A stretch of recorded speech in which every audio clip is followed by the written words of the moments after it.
Bueno, ya estamos de regreso a Mariano González Live. Recuerden a través de Acción 97.9, que somos la primera en noticias. En 810 AM, en digital 100.3 HD3 y por supuesto en la aplicación de iHeartRadio. Hoy nos está acompañando José Alberto Gil, político venezolano, quien nos está trayendo una síntesis de todo lo que ha sido este proceso, llámese del chavismo o revolución bolivariana en Venezuela. La pregunta, José Alberto, que me quedó en la parte anterior, dada todas estas circunstancias que explicaste en la pauta anterior, el pueblo venezolano pedía socialismo, comunismo, etcétera. El pueblo venezolano simplemente fue objeto de un secuestro de la conciencia colectiva por parte de un estafador como Hugo Chávez Frías, quien se encargó de ofrecer lo que sabía iba a cumplir, pero para sus propósitos, es decir, destruir institucionalmente a la nación y a la República Venezolana, lograr apoderarse del Estado y lograr que ese estado de partidos, del que hablábamos ahora un poco más temprano, participasen quienes hiciesen su negociación con él. Es decir, él decide entenderse con quienes no le signifiquen un riesgo político a sus aspiraciones de perpetuarse en el poder. Bien sabemos, por supuesto, que todo esto se coordina desde La Habana. Esto no es una invención de Hugo Chávez Frías como tal, sino simplemente Hugo Chávez, al igual que Nicolás Maduro, han sido unos títeres de los Castro, quienes desde La Habana han manejado toda esta situación en Venezuela, de la que se hicieron, por supuesto, de gran parte del petróleo para mantener entonces el millón, más o menos, o el medio millón, creo, de empleados comunistas del gobierno y de la dictadura castrista, para mantenerse entonces ellos en el poder a costas del petróleo venezolano y de la destrucción institucional de nuestro país. Hugo Chávez simplemente fue consecuencia entonces, como te decía, de una élite política, de una élite financiera, pero lo más importante, o tan importante como las dos élites anteriores, es la élite comunicacional que pone a Hugo Chávez Frías como el redentor de los pobres, y que entonces a y Copey tenían que ser pasados por las armas, literalmente. Bueno, más de una vez ofreció que los iba a freír, a freír las cabezas de los algo arecos. Que me espantó en el vocabulario político venezolano. Eso. Claro, exacto, pero y por supuesto no era para ti ni para mí eso, era para la gente del pueblo llano, quienes por supuesto eran los que iban a poner pero en el poder. Él negaba que él fuera comunista, él negaba que no iba a ser un sistema como el de Castro. Lo negó hasta el final, pero él sencillamente profundizó lo que son las miserias del socialismo, las personificó y las profundizó de una manera que hoy tenemos un país que rescatar. El pueblo venezolano siempre soñaba con un caudillo, no sé si por parte de nuestra historia o por el recuerdo de la última dictadura de Marcos Pérez Jiménez, que la gente siempre decía, con Pérez Jiménez vivíamos con muchísima seguridad, Pérez Jiménez me trajo grandes obras, el país estaba estable, y eso lo añoró el venezolano y creía que con Hugo Chávez, este militar de pacotilla, lo iba a lograr. Puede ser, puede ser. El tema por ejemplo, de Marcos Pérez Jiménez es un tema que no tiene comparación, porque fue una dictadura de derecha que dejó obras, dejó prosperidad y dejó una economía sana. Es decir, es un debate que los venezolanos tenemos que de ahora en adelante hablar las cosas y llamarlas por su nombre, porque si le tenemos miedo a hablar de una dictadura como la de Pérez Jiménez, bueno, chicos, yo le tengo miedo a una dictadura como esta del chavismo, en la que yo como venezolano no me contaré entre las personas que tenga que coexistir ni cohabitar desde el servicio público, entiéndase, desde el poder político para servirle a los venezolanos, entendiéndome o teniendo que tolerar a unos criminales, asesinos, ladrones, delincuentes, narcotraficantes que han acabado con la República, chicos. Una casta de este grupo político que está en la oposición ha convivido con el chavismo durante todas estas décadas.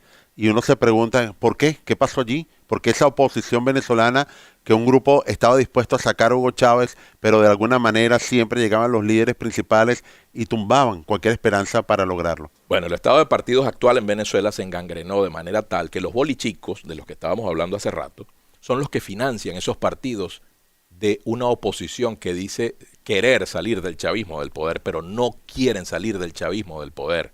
Hay un sector de la oposición que es financiado por los bolichicos, hay suficiente material de esto sustentado públicamente, en el que gente como Henry Ramos Alup, chico, que es beneficiario directo de bolichicos y de negocios con PDVSA por el hijo o el hijo de la esposa, suegro, no también sé cómo es la hay historia, un pero clan por allí va la familiar allí, cosa. sí. Está un clan familiar en el que, chicos, ¿cómo es posible que entonces Acción Democrática, que esté secuestrada por este pillo como Henry Ramos Alup, que tiene años enquistado allí en un partido que de verdad dejó muchísimos pasivos para Venezuela, pero dejó más activos para nosotros los venezolanos, chicos? Con Acción Democrática pasamos de la letrina a la poseta, chicos.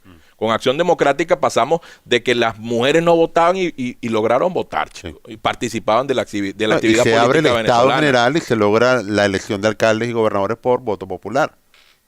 Sí, también, un poquito más adelante, pero en efecto, tienes razón. A Acción Democrática nosotros les debemos mucho, chicos, como venezolanos.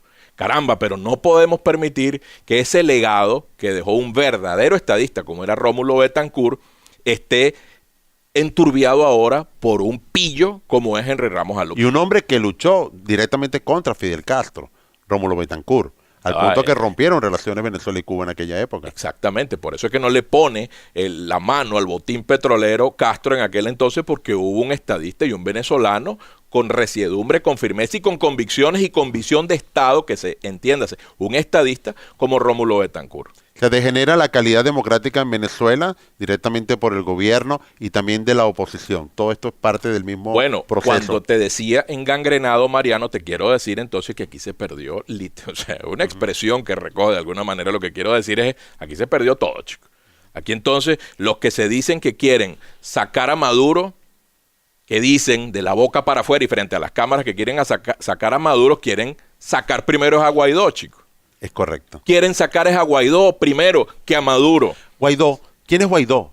A mí me sorprendió este muchacho joven que de alguna forma dije, por fin consiguieron a alguien que se observa carismático, tiene un aspecto muy venezolano y creo que va a hacer conexión con el pueblo. Mira, Guaidó, yo siempre lo he dicho, presidente encargado de Venezuela.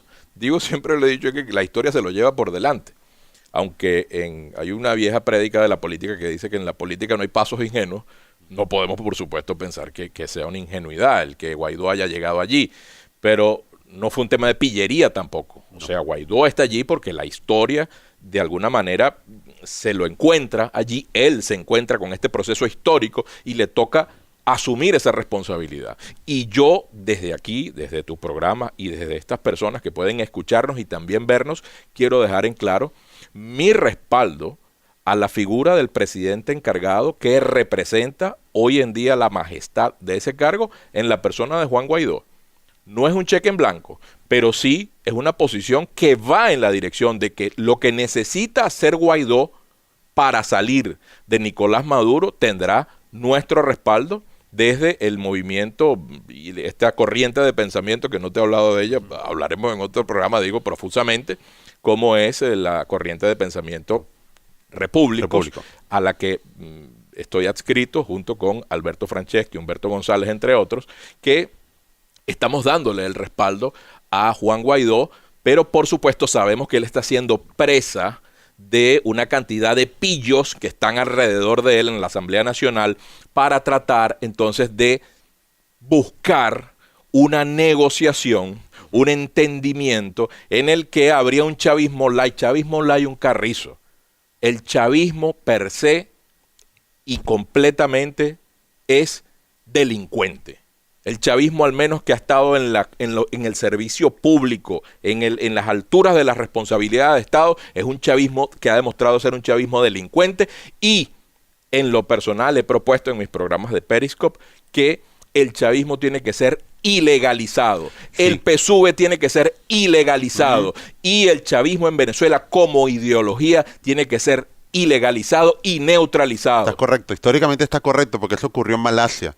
Malasia tuvo un régimen socialista que la destrozó y al final el propio gobierno creó dentro de la Constitución prohibido el socialismo. Y me preguntará o se preguntará la gente, y no sé si me lo vas a preguntar tú, Mariano, pero yo pico adelante por si acaso. Bueno, esto es una tertulia. Esto es una tertulia, chico, que hablar de socialismo, por supuesto que nos lleva a hablar también entonces de lo otro. Bueno, ¿qué es lo otro? Lo otro es el capitalismo. Claro, el libre mercado. El libre mercado. Entonces, bueno, hablan de la derecha y de la izquierda. Hablábamos off the record, sí. que el tema de la derecha y de la izquierda desde el punto de vista semántico es lo único que le quedó, porque desde el punto de vista de la realidad política, la derecha y la izquierda son simplemente eufemismos, ya son términos que están en obsolescencia, y ha sido demostrado, porque hablábamos un poco más temprano. Bueno, pero si Angela Merkel es de izquierda, bueno, eso es la izquierda. Bueno, está bien. Sí. Ajá, pero la canciller alemana. Ok, y Nicolás Maduro es de izquierda también. Entonces, ¿qué es la izquierda?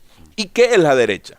Ahora, quienes nos dicen a nosotros porque estamos a favor de la vida y en contra del aborto, porque estamos a favor de la familia, porque estamos a favor de las buenas costumbres, porque estamos a favor de la ciudadanía, porque estamos a favor del libre mercado, de la libre empresa, de la libre expresión, libertad, de la libertad plena, porque estamos a favor de que la ciudadanía logre que sus servidores públicos de verdad les representen, porque estamos a favor de la separación rigurosa inclusive de poderes. Un Estado pequeño también. Porque estamos a favor de un Estado pequeño pero fuerte, robusto, porque estamos a favor entonces de esas cosas. Bueno, si dicen que somos de derecha, por eso, bueno, somos de derecha. Bueno, pero hay muchos términos que hoy en día... Es un cliché al final del día, un cliché electoral. Dentro de la política estadounidense pudieras decir libertario, puedes decir conservador, etcétera. Bueno, usted me corrige que usted maneja. Bueno, usando un poco este vocablo. Pero es verdad. Ya que a lo mejor en Latinoamérica usar el término derecha, la gente puede relacionarlo, no sé, con la época del siglo pasado. Le produce resquemor, pero mira, yo pienso que en Venezuela se avecina un tiempo en el que... poder hacer a un lado el socialismo, poder hacer a un lado ese espacio de pensamiento en el que el Estado tiene que mantener al ciudadano y no el ciudadano lograr generar la suficiente riqueza para aportar de acuerdo a sus capacidades y talentos, generar lo que genere y aportar al Estado. Si ese pensamiento no tiene hasta ahorita un espacio en Venezuela, un espacio político, lo va a tener que tener. ¿Por qué? Porque no podemos permitir que luego de sacar a Nicolás Maduro se enquiste de nuevo la representación financiera que nos llevó a esto, la representación mediática que nos llevó a esto y menos la clase política que nos llevó a esta tragedia. Ahora, hay que rediseñar el Estado venezolano completo de abajo arriba. Sí, es estructura. Además, los organismos multilaterales van a poner condiciones. Van a decir, está bien Venezuela, tú para iniciar tu proceso de reapertura necesitas billones de dólares. Para yo entregarte ese dinero, bueno, estas son las reglas del juego del préstamo.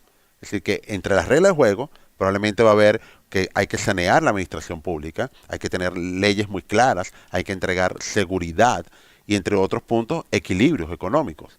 Es decir, yo no creo que Venezuela va a entrar con la política populista o socialista de los últimos años a que los agentes multilaterales le coloquen un cheque en blanco. No hay forma ni manera de que, si no hay garantías de que esa administración de esos recursos sea la adecuada y la más asertiva, no hay forma ni manera de que esos recursos lleguen a Venezuela. Y si llegasen, y las manos que van a administrar esos recursos son las mismas que hasta ahora nos han llevado a esta tragedia, entonces, bueno, el drama de Venezuela es mayor. Por eso tenemos que tener mucho cuidado, Mariano, con que aquí en Venezuela no se esté planteando un chamorrazo tipo Nicaragua. Sí, lo hemos planteado y es correcto. Y es por eso que nuestra corriente de pensamientos repúblicos estamos en la dirección de convertirnos en la piedra en el zapato para quienes en Venezuela pretendan instaurar una vez más un sistema de gobierno pseudo-democrático, porque no sería democrático el sistema de gobierno, y en segundo lugar, crear un Estado de partidos que, a pesar de ser, entre comillas, republicano, o una república, no sea verdaderamente una república, sino un Estado de partidos. ¿Qué es lo que queremos decir con esto?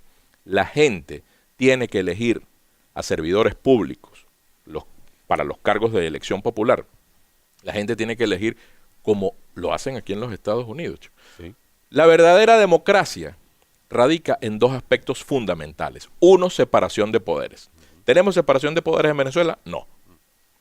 Dos, representatividad. Que la gente elija a su legislador, pero que ese legislador obedezca a los intereses del ciudadano y no del jefe de partido. Correcto. Ahora, ¿pudiera ser un gran ejemplo para Venezuela utilizar Chile. Chile ha sido exitoso. Un libre mercado después de que tuvo Allende en el poder. Y hoy en día se perfila dentro del hemisferio como el país desarrollado. Mira, de Chile hay que contar una historia que muchos saben, pero que quizás pocos comentan. Hay un libro que se llama El cascabel al gato, de un autor chileno, José Piñeira, si mal no recuerdo es su nombre. Como el mismo apellido del presidente actual.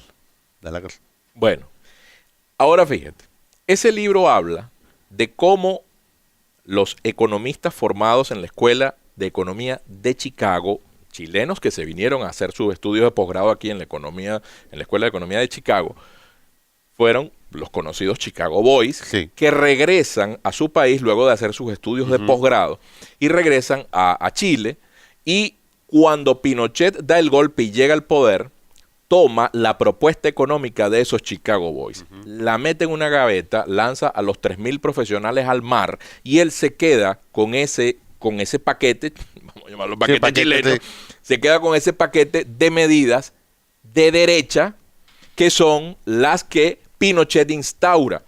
Entonces es gracias a la decisión de los Chicago Boys que le presentan al país esa opción. Pinochet la ejecuta no sin antes lanzarlos al mar y él cobra políticamente lo que fue su obra de la economía chilena que le entrega al poder cuando él, bueno, ya por las razones que ya sabemos, sale del poder. La diferencia, entonces por eso no son comparables, ¿no? Que en Chile lo que Pinochet hizo, no, ya va, estamos hablando de que Pinochet le entrega a los que ahora se llaman demócratas, les entrega una economía robusta, sana y próspera. Y ya hay un lineamiento, claro. Pero ¿qué es lo que nos entrega el chavismo a nosotros, nada, por eso en Venezuela? Digo, pero Chile llegó en un proceso que una dictadura de derecha. Allende destrozó también Chile. Por favor. Claro. El papel higiénico lo vendían por metros, por pies. No había suficiente. Entonces son esas Chile experiencias. se inspiró, que ese es el punto clave. Si tú vuelves a la política en Venezuela, Chile se inspira en la Constitución de los Estados Unidos. Pero es que es lo que estamos hablando. Pero Francisco de Miranda, chico. Francisco de Miranda, el generalísimo Francisco de Miranda, era amigo, chico. Era amigo cercano de los padres fundadores de este país. Es correcto. Y esta, a pesar de ser la democracia menos imperfecta, porque al final del día el sistema de gobierno democrático también tiene en su estructura sus propias contradicciones que hacen, pero eso es otro tema para otro día también. Sí, pues ya el tiempo nos está podríamos diciendo hablar que exactamente se nos está yendo. de que la democracia es el sistema menos imperfecto. Pero en Venezuela, para que exista democracia, tiene que existir separación de poderes y representatividad. Es decir, que quienes vayan al poder legislativo o ejecutivo sean producto de la voluntad de la gente y no de los jefes de los partidos que los ponen en unas listas que no saben ni quiénes son y salen electos entonces. No, la gente tiene que saber que le puede reclamar al concejal, le puede reclamar al diputado, le puede reclamar al presidente de la República el por qué no haya llegue de la cumplido. representación, de la participación ciudadana, del propio pueblo. Vamos a poner un ejemplo. A mí me encanta el sistema estadounidense que de repente nombra a un comisionado, una persona que simplemente estaba en su casa y sintió de alguna forma el deseo de participar para solucionar problemas y es elegida democráticamente. Y los vecinos saben que es un hombre probo, sí, y que puede ir al servicio pero en cambio público. En Venezuela no, que si eres del partido, que si estás recomendado, estás apadrinado, eso hay que cortarlo, porque si no, no es una democracia. Exactamente. Entonces, ¿qué es lo que nosotros proponemos? Bueno, separación de poderes, representatividad, igualdad de los ciudadanos frente a la ley. Porque es que los ciudadanos somos, por naturaleza, el ser humano es distinto uno a otro. Es correcto. Bueno, aparte del es el libre albedrío, altos, ¿no? gordos, bajos, feos, bonitos. Todo ese cuento. Sí, Okay, maravilloso. No somos ningunos iguales. Exactamente. Pero entonces, la diferencia del ser humano per se es la diferencia de la naturaleza de las especies. En lo único que nosotros, a diferencia de los socialistas que ofrecen igualdad para todos, igualdad del nuevo hombre y todo ese cuento, nosotros proponemos que la única igualdad posible del ser humano, del ciudadano, es frente a la ley. Como sucede aquí el en imperio este de la país. ley. Como sucede aquí en este país. Así te dicen en este país. El imperio de la ley. Es la ley. La Constitución. Aquí tú puedes ser emigrante, puedes ser nacido en los Estados Unidos, tienes el mismo nivel de oportunidades frente a la ley. Frente a la ley. Ahora, tus capacidades, bueno, dirán, bueno, si eres bueno para una cosa, eres bueno para otra. Eso es otra Es así, historia, así es. es otra cosa. Bueno, otra historia va a ser para un segundo programa, porque definitivamente nos hemos quedado Me muy encantaría, cortos. me encantaría. La invitación está completamente Gracias, abierta. Mariano. Y si quieres dirigir unas palabras para culminar por hoy. Sí, bueno, a los venezolanos, pero también a los hispanos, que nos siguen, por supuesto, a través de las redes sociales de Acción 97. Y es que nosotros en Venezuela estamos viviendo una cruzada libertaria que significa para Hispanoamérica en general un cruce de vectores muy importante. Es un cruce de caminos en el que los venezolanos necesitamos lograr la libertad y recuperarla para volver a ser esa nación, ese Estado amigo, ese Estado que haga sinergia con el resto de los países de la región y que se convierta en un vocero válido para el mundo anglo, en este caso para la primera nación y para la primera potencia del mundo como son los Estados Unidos, que Venezuela se convierta en parte de ese coro de países que desde Hispanoamérica pedimos libertad y democracia para nuestros pueblos. Así es. Dios te oiga, como dice el presidente, Amén. que tengamos el primer hemisferio libre de la humanidad. Que no es poca cosa lo que dijo Muy en esa bien. ocasión, así es. Bueno, tengo que ir a la pausa y estuvo con nosotros el político venezolano José Alberto Gil. José Alberto, muchísimas gracias. No, gracias a ti, Mariano, por favor. A ti, Mariano.